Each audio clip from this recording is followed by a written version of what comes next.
จูฮักจริงบ่ต้องหวันเกขอน้องนางหักหนุ่มของเฮหักแล้วก็ต้องหักจริงลงเรือใจ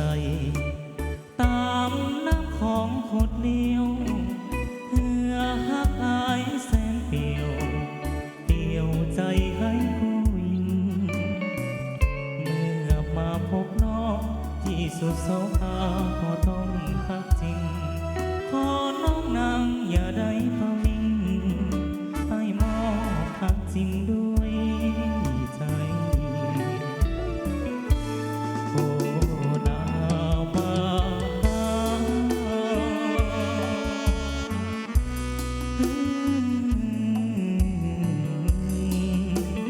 มีน้องเป็นท่าจอดไว้เพื่อหักที่ไกลน้องลอยลงมาแต่ไกลขอหัวใจพักพิงให้อายเถิดนายอดดวงใจอายนิยมเป็นท่าเพื่อหักอายบ่อาจ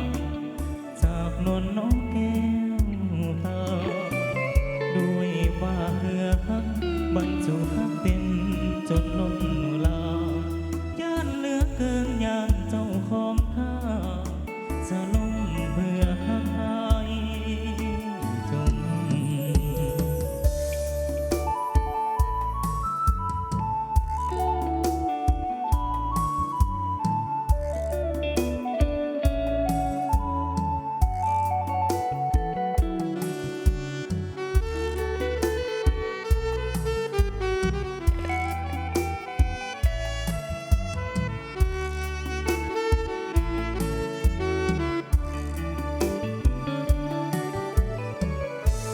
โอ้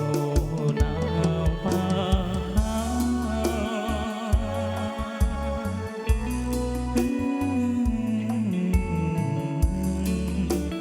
มีน้องเป็นท่าจอดไว้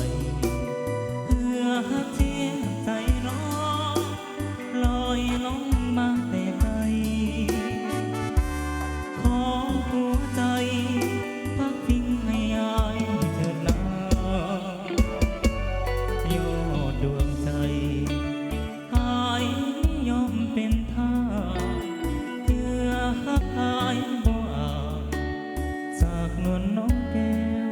วตาด้วยว่าเหือหักบรรจุหักเต็มจนล้นลาย่านเหลือเกินย่านเจ้าของท่าจะล้มเหือหักอายจม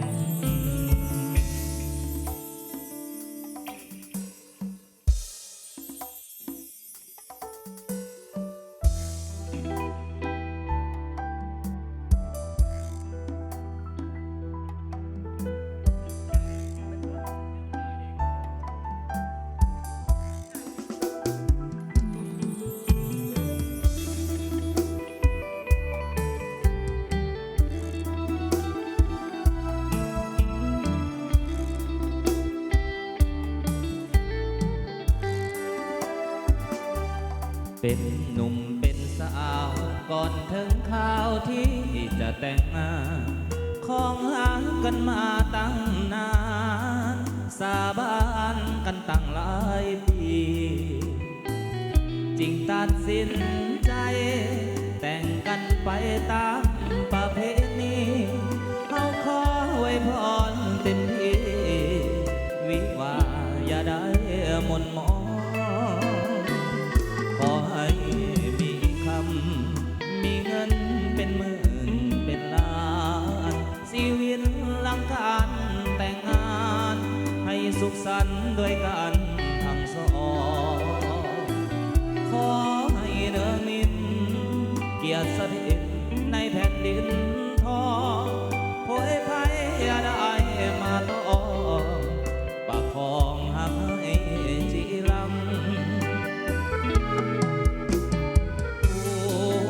ทำตัวเหมือนสร้างข่าวหน้าเมียฮักคือผู้ตามมาสมดังว่าเป็นสร้างข่าวหลัง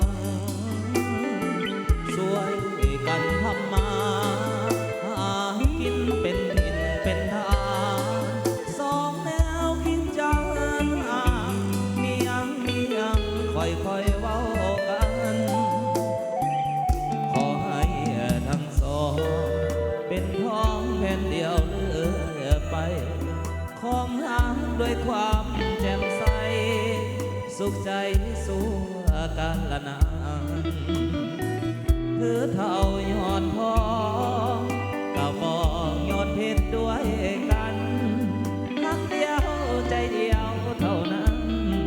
สวรรค์จริงเมตตาปานี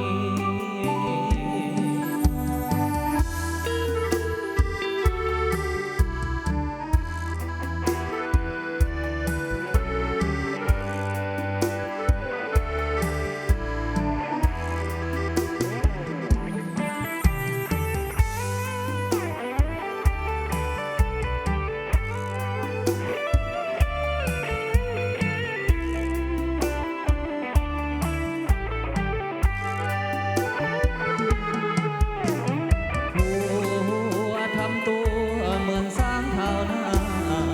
เมียคือผู้ตามมาสมดังว่าเป็นสร้างเท่าหลังสวยกันทำมาหากินเป็นถิ่นเป็นทางสองแนวคิดจะเอินหามียังค่อยๆเว้ากัน ขอให้ทั้งสอ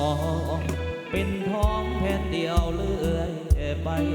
ของหาด้วยความแจ่มใสสุขใจสู้กันละนานถือเท่ายอดทองก็บอกยอดเพชรด้วยกันรักเดียวใจเดียวเท่านั้นสวรรค์จริงเมตตาปานี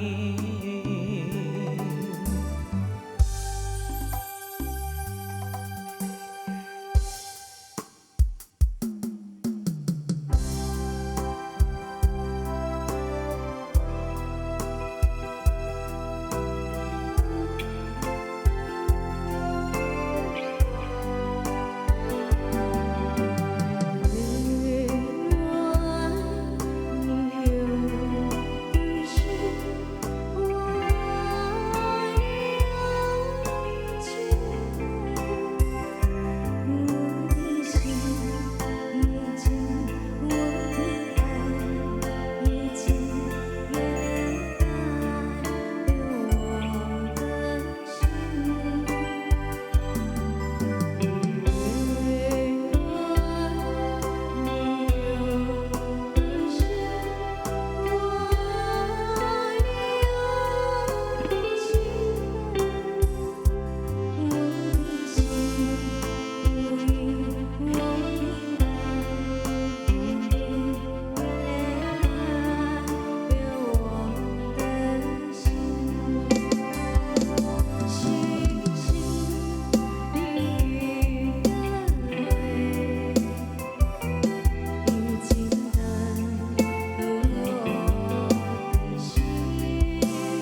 งความดินแดนวิมานหนาวกายสะท้านหนาวสั่นสะเทือนผู้จงเป็นวงแสงเดือนผู้จงเป็นวงแสงเดือนเด็กน้อยลอยเคลื่อนยามเมื่อคืนวันเพ็ญ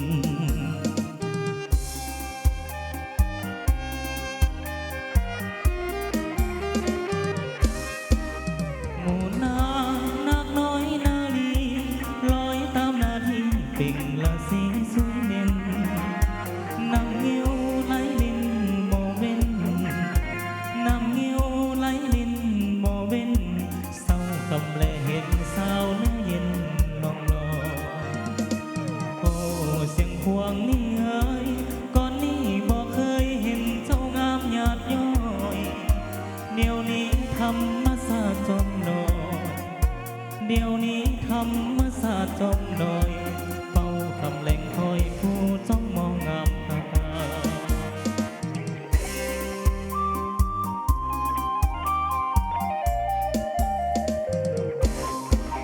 ให้หินมิ่งควันเสียงควงสายลมไหลลวงอายสุดห่วงเมื่อฝันผู้เพียงเป็นหลอนกายกันผู้เพียงเป็นหลอนกายกันให้ข้าสุขสันต์กับความงามเสียงผู้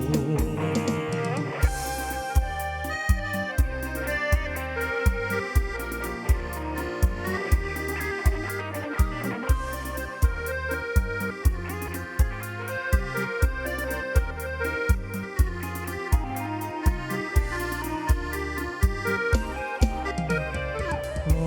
เสียงควงนี่เอ๋ยก่อนนี้บ่เคยเห็นเจ้างามหยาดย้อยเดี๋ยวนี้ธรรมศาสตร์จมหน่อยเดี๋ยวนี้ธรรมศาสตร์จมหน่อยเฝ้ากำแหล่งคอยผู้จ้องมองงามตาเกา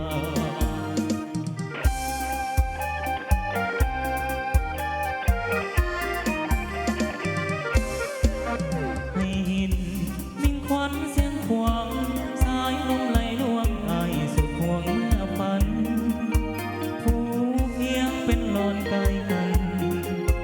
ผู้เพียงเป็นหลอนกายกันให้ข้าสุขสันต์กับความงามเสียงผู้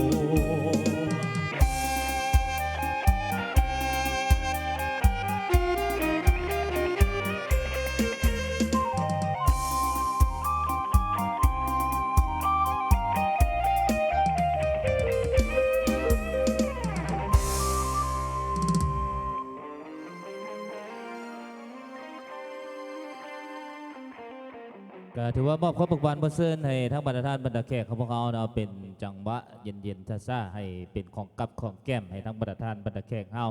เอาเป็นเอิญบาให้เป็นย่อยอาหาร ให้ทั้งพี่ทั้งน้องได้กินได้ดื่มน้ำกันนะบัดนี้ฮอตเป็นนาทีความปกบานบนเส้นนะสุกเมืองฟ้ามีแดดกับฝนสุกบางคนมีกลิ่นกับฟ้อนนะคันกลิ่นบ่ฟ้อนมันคือกลิ่นปนบ่มีผักแม้แต่คนขาหักกินเบียร์ยังอยากฟ้อน